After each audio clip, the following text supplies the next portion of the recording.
Good morning, all. So, in this session, we are going to discuss about the digital elevation model, that is DEM. So, DEM-നെ കുറിച്ചാണ് നമ്മൾ ഇന്നത്തെ class deal ചെയ്യാൻ പോകുന്നത്. So, we all know that the DEM is the simplest form of digital representation of a topography. And it is a digital model. നമുക്ക് എപ്പോഴും ഈ DEM എന്ന് പറയുന്നത് ഡിജിറ്റൽ രീതിയിലാണ് നമുക്ക് അവൈലബിൾ ആവുന്നത്. It's a 3D representation of a terrain surface, which is created from a terrain elevation data. And the DEM is frequently used to refer to any digital representation of a topographic surface. As you can see in the image, it's a 3D representation. നമുക്ക് തന്നെ അറിയാം 3D ആയിട്ട് കുറച്ചും കൂടി നമുക്ക് 3D generate ചെയ്തിട്ടാണ് ഈ പറയുന്ന ഡിജിറ്റൽ എലിവേഷൻ സർഫസ് നമ്മൾ അനലൈസ് ചെയ്യാൻ വേണ്ടിയിട്ട് യൂസ് ചെയ്യുന്നത്. And it is used to determine the terrain attributes, such as എന്തൊക്കെ terrain attributes ആണ് നമുക്ക് ഡിജിറ്റൽ എലിവേഷൻ മോഡലിൽ നിന്നും കിട്ടുന്നത്, such as elevation of any point, അല്ലെ? ഒരു പെർട്ടിക്കുലർ പോയിന്റിന്റെ എലിവേഷൻ നമുക്ക് ഈ ഡിജിറ്റൽ എലിവേഷൻ മോഡലിൽ നിന്ന് ലഭ്യമാകുന്നുണ്ട്. സ്ലോപ്പ്, എത്രത്തോളം സ്ലോപ്പ് ഉണ്ട് ആ ഏരിയയിൽ. Then aspect means the direction of the slope. ഈ പറയുന്ന കുറച്ച് ആട്രിബ്യൂട്ട്സ് ആണ് നമുക്ക് ഈ പറയുന്ന ഡിജിറ്റൽ എലിവേഷൻ മോഡലിൽ നിന്ന് നമുക്ക് സാധാരണയായിട്ട് കിട്ടുന്നത്. And of course, the terrain features like drainage basins and about a channel network can also be identified from the digital elevation models. And the DEM are widely used in the hydrologic and geologic analysis, as you know that. And it also deals with the hazard monitoring, then a natural resource exploration, agriculture management. So, ഒരു diverse ആയിട്ടുള്ള സെക്ടേഴ്സിലാണ് നമ്മൾ കൂടുതലും ഈ പറയുന്ന digital elevation model. It's A base data. നമ്മൾ എപ്പോഴും ഒരു topography study ചെയ്യാൻ ഉപയോഗിക്കുന്ന ഒരു പെർട്ടിക്കുലർ ഡേറ്റയാണ് ഈ പറയുന്ന ഡിജിറ്റൽ എലിവേഷൻ മോഡൽസ്. നിങ്ങൾക്ക് ഈ പറയുന്ന നിങ്ങളുടെ ഓരോ individual പ്രൊജക്റ്റിലും you may come across with the digital elevation model. It is freely downloadable. നമുക്ക് ഒരു പെർട്ടിക്കുലർ റെസൊല്യൂഷൻ ഉള്ള ഇമേജസ് ഒക്കെ ഫ്രീലി ഡൗൺലോഡബിൾ ആണ് from the repositories. And the application, coming to the application section വരുമ്പോൾ നമുക്കറിയാം എലിവേഷൻ ആണ് കൂടുതൽ അത് ഫോക്കസ് ചെയ്യുന്നത്. So estimating slope, aspect, then determining the drainage network, then deals with the watershed management, terrain stability, അങ്ങനെ ഒരുപാട് കാര്യങ്ങൾ. Hazard mapping, for example landslide susceptible solution മാത്യുവിന്റെ പ്രൊജക്റ്റ് ഒക്കെ വരുമ്പോഴത്തേനും then ground water potential zones ഒക്കെ identify ചെയ്യാൻ വേണ്ടി ഒരു പെർട്ടിക്കുലർ സ്ലോപ്പിൽ വരുന്ന ഏരിയ, അങ്ങനെ ഒരുപാട് ഡൈവേഴ്സ് സെക്ടേഴ്സിൽ DEM is very useful. Then പിന്നെ നമുക്ക് വരുന്നത് ഈ DEM തന്നെ നമുക്ക് 2-3 രീതിയിൽ you may come across with digital surface model, then digital terrain models. So ഇങ്ങനെയുള്ള 2-3 ടെർമിനോളജീസ് നിങ്ങൾക്ക് പരിചയപ്പെടാം. സോ എന്താണ് ഈ പറയുന്ന DSM, DTM അല്ലെങ്കിൽ digital surface models, digital terrain model എന്നൊക്കെ പറയുന്നത്? അപ്പോൾ ഈ DEM എന്ന് പറയുന്നത് it's a generic term covering a digital topographic data. General ആയിട്ട് പറയുന്ന ഒരു യൂസേജ് ആണ് digital elevation model. When we come in to particular, കുറച്ചും കൂടി ഡീറ്റെയിൽഡ് അല്ലെങ്കിൽ അഡ്വാൻസ്ഡ് ആയിട്ട് വരുമ്പോൾ it's available in various forms as well. നേരത്തെ ഞാൻ മെൻഷൻ ചെയ്ത പോലെ തന്നെ digital terrain model. So what is digital terrain model? DTM എന്ന് പറയുന്നത് it's a synonym of a bare earth. Bare earth means it shows only the terrain information.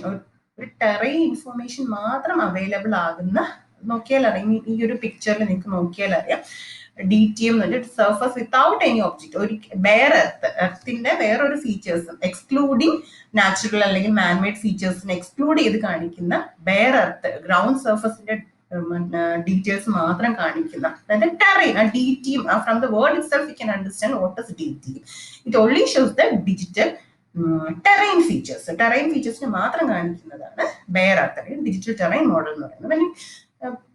ഈ DSM അല്ലെങ്കിൽ surface model ആണെന്നുണ്ടെങ്കിൽ it includes all surface objects like എന്താണ് buildings, vegetation, manmade ആണെങ്കിൽ natural ആണെങ്കിൽ, അപ്പൊ അതെല്ലാം കൂടി ഉൾപ്പെടുന്നുണ്ട് DSM എന്ന് പറയുന്നത്. സോ നിങ്ങൾ ആ 2 ഡിഫറൻസും ഒന്ന് ശ്രദ്ധിക്കേണ്ടി വരും, DSM ആൻഡ് DTM. പിന്നെ എങ്ങനെ, how we can obtain a digital surface model from a repository? So many repositories are there. നമ്മൾ സാധാരണയായിട്ട് നമ്മൾ കോമൺ ആയിട്ട് യൂസ് ചെയ്യുന്ന 1-2 നിങ്ങൾക്ക് തന്നെ അറിയാം. എന്തൊക്കെയാണ്? SRTM data, shuttle radar topographic മിഷന്റെ ഇപ്പോൾ നമുക്ക് 30 മീറ്റർ അവൈലബിൾ ആണ്. ദെൻ ആസ്റ്റർ ഡെം വരുന്നുണ്ട്. It's also comes in 30 metre resolution. Then ALOS 3D world DEM data are available. Coming to Indian satellites, Indian satellites വരുവാണെന്നുണ്ടെങ്കിൽ Cartosat, Carto DEM, I think it's 30 meter resolution ആണ് അതും available ആവുന്നത്. So ഇതൊക്കെയാണ് basic ആയിട്ടുള്ള digital elevation മോഡൽസിനെ കുറിച്ച് നോക്കാനുള്ളത്.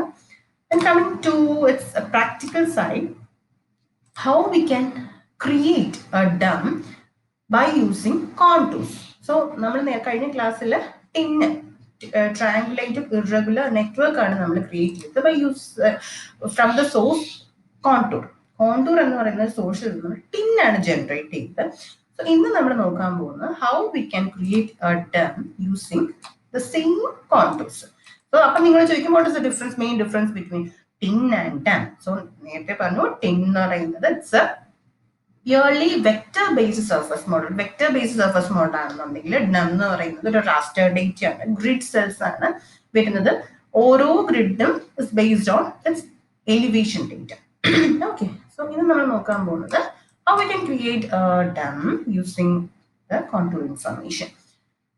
So first ആയിട്ട് നമുക്ക് contour ആണ് വേണ്ടത്. ഈ കോണ്ടൂറിന്റെ ആട്രിബ്യൂട്ട് ടേബിൾ തുറന്ന് നോക്കുമ്പോൾ കോണ്ടൂർ എലിവേഷൻ ഡേറ്റ ആണ് available and the contour should be in A projected coordinate system. എപ്പോഴും പറഞ്ഞു അനാലിസിസിന് നമ്മൾ യൂസ് ചെയ്യുന്ന coordinate system projected coordinate system. So use a contour with a projected coordinate system and also a boundary layer. ഇത് വരുന്നത് Tholpetty വയനാടുള്ള wild life സാഞ്ചുറിയുടെ ഒരു range ആണ് തോൽപ്പെട്ടി എന്ന് പറയുന്നത്, നോർത്തേൺ പോർഷനിൽ വരുന്ന. ഐ തിങ്ക് സാബിക്കിന് അറിയായിരിക്കും. തോൽപ്പെട്ടി റേഞ്ചിന്റെ ഒരു 10 മീറ്റർ ബഫർ സോൺ എടുത്തിട്ട് ചെയ്തതാണ്. അതിനുള്ളിലുള്ള കോണ്ടൂർ ആണ് ഈ കാണിച്ചിരിക്കുന്നത്. And contour interval ranges from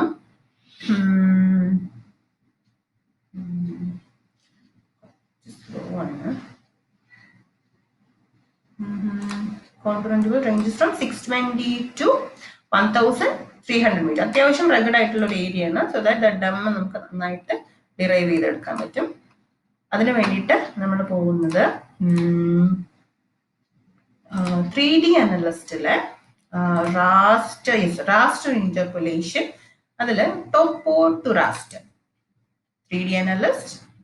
From that raster interpolation go to topo to raster. Topo to raster le appo choikkum endana input kodukkendathu. So the input is yes contour. Contour thaneyana input aayittu varunathu. So field edanu choikkum, edu field vechittana. appo namukku height information varuna field is contour. Then nammal nokkiyadu contour aanu. So contour ennu parayunnathu kodukka. Then the output surface endanannullathu nokka. Output surface നമുക്ക് ടോപ്പോ them എന്ന് പറഞ്ഞ് കൊടുക്കാം. ടോപ്പോ them. Okay, save ചെയ്ത് കൊടുക്കാം. Output cell size ഒക്കെ അങ്ങനെ തന്നെ കിടന്നോട്ടെ. എൻവയോൺമെന്റ് നമ്മൾ കൊടുക്കുന്നത് ഏത് പ്രോസസ്സിംഗ് എക്സ്റ്റെൻഡ്, അതായത് നമുക്ക് ഈ തോൽപ്പെട്ടി എന്ന് പറയുന്ന ബൗണ്ടറിക്കുള്ളിൽ വേണം ഈ പറയുന്ന ഡെം വരാൻ വേണ്ടിയിട്ട്. So same extend should be same as layer as Tholpetty. Then ഒരു റാസ്റ്റർ അനാലിസിസ്, അവിടെ നമ്മൾ മാസ്കിലും സെയിം ഈ പറയുന്ന തോൽപ്പെട്ടി എന്ന് പറയുന്ന ബൗണ്ടറി കാണിച്ചു കൊടുക്കണം. അപ്പം അതിൻ്റെ ഉള്ളിൽ തന്നെ വരാൻ വേണ്ടിയിട്ടാണ്. ദെൻ ഓക്കെ സോ കുറച്ചൊന്ന് വെയിറ്റ് ചെയ്ത് കഴിഞ്ഞാൽ using contours we can create A digital elevation model. Okay, ഇതിപ്പോൾ പുറത്താണ് വന്നത്, ശരിയല്ല, കുഴപ്പമില്ല. ഞാൻ നേരത്തെ ക്രിയേറ്റ് ചെയ്ത് പറഞ്ഞിട്ട് അത് കാണിച്ചു തരാം.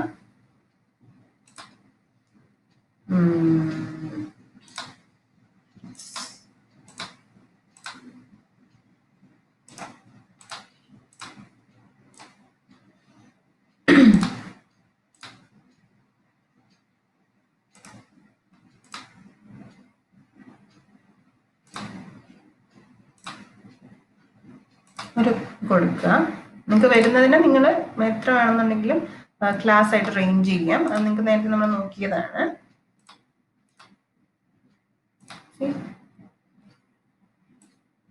കണ്ടില്ലേ?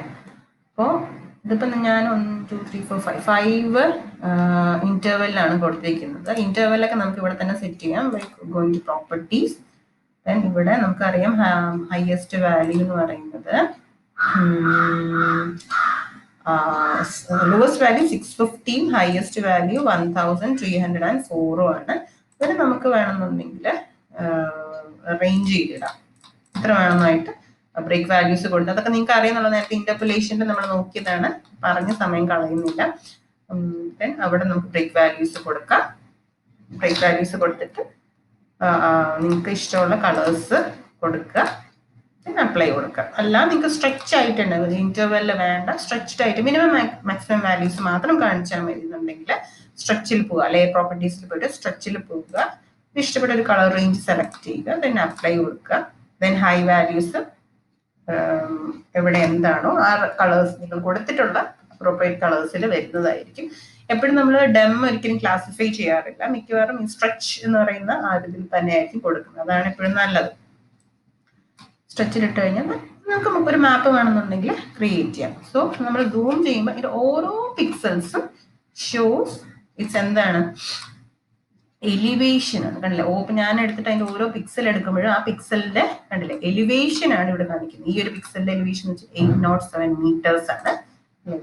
നമുക്ക് നോക്കുമ്പോൾ തന്നെ അറിയാൻ പറ്റും.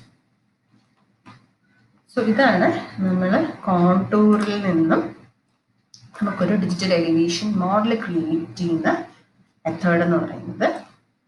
സോ എന്തെങ്കിലും ഡൗട്ട്സ് ഉണ്ടെന്നുണ്ടെങ്കിൽ ക്ലാരിഫൈ ചെയ്യാം. Okay, thank you.